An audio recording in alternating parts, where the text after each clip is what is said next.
Hello बच्चों, ये chapter 6 की मैं 6th क्लास ले रहा हूँ।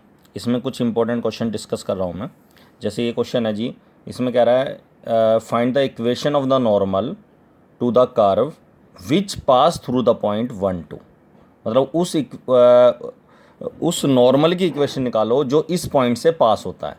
अब पॉइंट ये है कि ये जो 1 2 है, ये नॉर्मल के ऊपर का पॉइंट है, ना कि ये वाला पॉइंट है। तो ये इस बात को ध्यान रखना है कि ये वाला पॉइंट नहीं है, ठीक है ना। इस पॉइंट में और 1 2 में फ़र्क है। वैसे भी 1 2 जो पॉइंट है ये इस कर्व के ऊपर है ही नहीं, सेटिस्फाई कर ही नहीं रही है। देख लो, चाहे एक्स की जगह अगर आप 1 रखेंगे तो 1 का स्क्वायर 1 हो गया, और 2 रखेंगे वाई की जगह 8 हो गया, और 1 और 8 बराबर नहीं है। तो इसका मतलब 1 2 जो पॉइंट है वो ये वाला पॉइंट है ही नहीं, इस कर्व के ऊपर का पॉइंट है ही नहीं जहाँ से नॉर्मल ड्रा किया हमने। तो इसका मतलब ये 1 2 पॉइंट नॉर्मल पास कर रहा है इस 1 2 से। तो ये इस कंसेप्ट 1 2 का क्या यूज़ होगा वो मैं बाद में बताऊंगा। फिलहाल हमें ये पॉइंट ढूंढ रहे हैं, क्योंकि इक्वेशन ऑफ नॉर्मल अगर हमें इक्वेशन निकालने नॉर्मल की, तो हमें ये पॉइंट चाहिए। और इस क्वेश्चन में ये वाला पॉइंट दे तो रखा है ये वाला, लेकिन हमें चाहिए ये वाला पॉइंट। तो पॉइंट कैसे निकलेगा वो देखो ज़रा। सबसे पहले तो लेट कर लोगे, let x1 y1 be any point on the curve. और मैंने बता रखा जब कोई पॉइंट लेट करते हैं तो x की जगह x1, y की जगह y1 रख देंगे। उसके बाद डेरिवेटिव करो फर्स्ट का डेरिवेटिव करोगे विद रिस्पेक्ट टू x, तो x स्क्वायर का डेरिवेटिव 2x हो गया, y का डेरिवेटिव dy/dx हो गया। तो ये 4 से इसे डिवाइड करेंगे तो 2x/4 मतलब x/2 आ गया डेरिवेटिव। ये स्लोप ऑफ द कर्व आ गया। अब हमें स्लोप ऑफ नॉर्मल निकालना है, तो मैंने आपको बता रखा है -1 upon slope of the tangent, derivative में x1 y1 इस पॉइंट पर, ठीक है। तो डेरिवेटिव में x1 y1 रख देंगे। अब इस क्वेश्चन में हम क्या करेंगे, x की जगह x1 और y की जगह y1 रखेंगे तो ये आ जाएगा x की जगह x1/2 अपॉन में, और ये उसको रेसिप्रोकल करेंगे तो ये आ जाएगा -2/x1। क्लियर है यहाँ तक। तो कहने का मतलब ये है कि ये स्लोप ऑफ द नॉर्मल आ गया। अब स्लोप हमें ये नहीं दे रखा नॉर्मल किसी दूसरी लाइन के पैरेलल है, या नॉर्मल का स्लोप ये है, स्लोप का तो जिक्र ही नहीं है इसमें। हमें ये दे रखा है कि जो नॉर्मल है वो इस पॉइंट से पास हो रहा है, 1 2 से पास हो रहा है। तो इसका मतलब ये हो गया कि अगर मुझे इस क्वेश्चन को आगे सोल्व करना तो पहले मुझे इक्वेशन ही निकालनी पड़ेगी इसे नॉर्मल की। पॉइंट ये लेना पड़ेगा x1 y1, स्लोप ये लेना पड़ेगा -2/x1। तो equation of normal is y - y1 is equal to -2/x1, x into x minus x1। x1 इधर मल्टीप्लाई कर दें तो आ जाएगा, सॉरी पहले उससे पहले पॉइंट हमें दे रखा है 1 2, इस नॉर्मल जो है इस 1 2 से पास कर रहा है। इसका मतलब 1 2 नॉर्मल के ऊपर लाई करेगा, और कोई भी पॉइंट अगर किसी पे लाई करता है तो उसको सेटिस्फाई करता है। जैसे x1 y1 इसके ऊपर लाई कर रहा था तो x1 y1 इसको सेटिस्फाई कर रहा था, दोनों साइड बराबर थी रखने के बाद। इसी तरह अगर 1 2 इसको सेटिस्फाई कर रहा है नॉर्मल को, तो एक्स वाई की जगह 1 2 रखने के बाद दोनों साइड बराबर आएंगी। तो x की जगह 1 और y की जगह 2 रख दो, तो y की जगह 2, x की जगह 1 रखेंगे तो ये आ गई सिचुएशन, सेटिस्फाई करवा दिया जी पॉइंट। उसके बाद क्रॉस मल्टीप्लाई करो तो ये आ जाएगा 2x1 - x1 y1 माइनस का 2 और प्लस का 2x1 दोनों साइड सेम है, कैंसिल हो गया, तो ये बच गया जी आपके पास। उसके बाद x1 y1 is equal to 2, y1 की वैल्यू आ गई 2/x1। क्लियर है यहाँ तक। तो कहने का मतलब ये है कि y1 की वैल्यू निकलेगी, एक x1 y1 की इक्वेशन ये है, एक x1 y1 की इक्वेशन स्टार्टिंग में थी जो हमने लिख के छोड़ दी थी। तो y1 की जो वैल्यू है इसमें रख देंगे हम y1 की जगह, और x1 की वैल्यू निकल जाएगी। क्लियर है। तो ये y की जगह y1 ये वैल्यू रख दी 2/x1, बेटा ये आ जाएगा x1 का क्यूब इजिकल टू 8।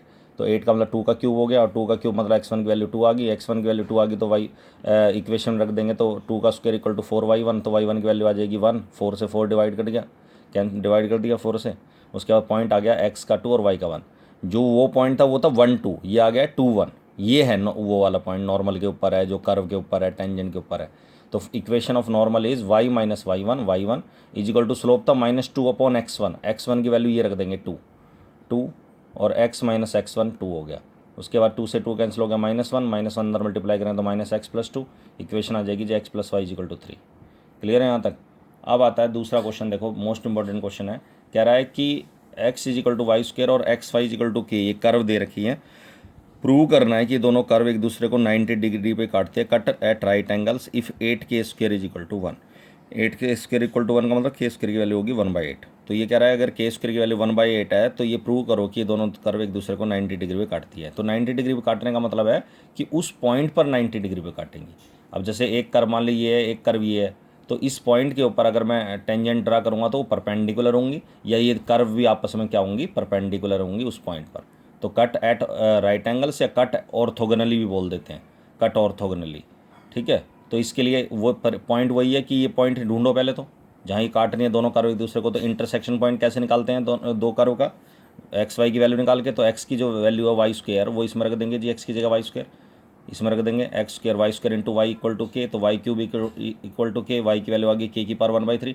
अगर वाई की power 3 is equal to k है तो वाई बराबर होता है के की पावर 1/3।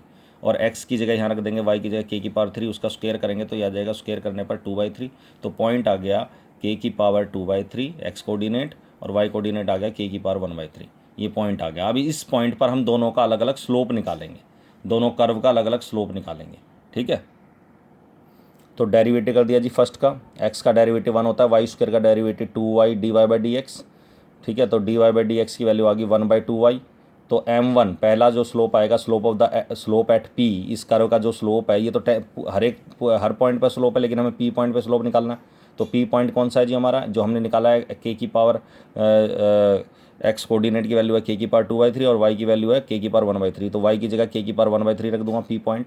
तो ये स्लोप आ गया पहले वाले कर्व का। दूसरे वाले कर्व का डेरिवेटिव करेंगे, x into y equal to k था, तो प्रोडक्ट रूल लगेगा, x y is equal to k है अगर कर्व, तो इसमें प्रोडक्ट रूल लगेगा, x फर्स्ट फंक्शन, y का derivative dy/dx plus y x का डेरिवेटिव 1 k का 0। तो dy/dx की वैल्यू आ गई -y/x। इसके बाद m2 स्लोप निकालेंगे एट p, डेरिवेटिव में p पॉइंट रख दो, तो y की जगह रख देंगे k की पावर 1/3 और x की जगह रख देंगे k की पावर 2/3। 2/3 बड़ी पावर है तो 2/3 में से 1/3 लेस करेंगे तो नीचे 1/3 बच जाएगा। अब if the curve cut at right angles then m1 into m2 is equal to क्या होगा, -1। m1 m2, m1 हमारा ये है, m2 हमारा ये है, तो दोनों को मल्टीप्लाई करेंगे, जब हम दोनों को मल्टीप्लाई करेंगे तो आ जाएगा, ऊपर तो -1 आ जाएगा, नीचे आएगा 2 इंटू के की पावर 2/3। पावर ऐड हो जाएगी, अगर बेस सेम है, के बेस है दोनों का, तो पावर ऐड हो जाएगी 2/3। और इस के की पावर 2/3 को लिखना है के स्क्वायर की पावर 1/3। क्यों के स्क्वायर की वैल्यू 1/8 थी, तो 1/8 का क्यूब रूट क्या आएगा 1/2। आपने देखा 2 से 2 कैंसिल हो गया, क्या आ गया 1 आ गया, और इसके बाद -1। और अगर दो कर्व के स्लोप्स की मल्टीप्लाई -1 आ जाए तो दोनों कर्व आपस में एक दूसरे को 90 डिग्री पे काटती हैं, कट एट राइट एंगल्स, या कट ऑर्थोगोनली। क्लियर है यहाँ तक। तो ये मोस्ट इंपॉर्टेंट क्वेश्चन है हमारे, ठीक है। तो इनको कर लेना जी, ठीक है, दैट्स ऑल।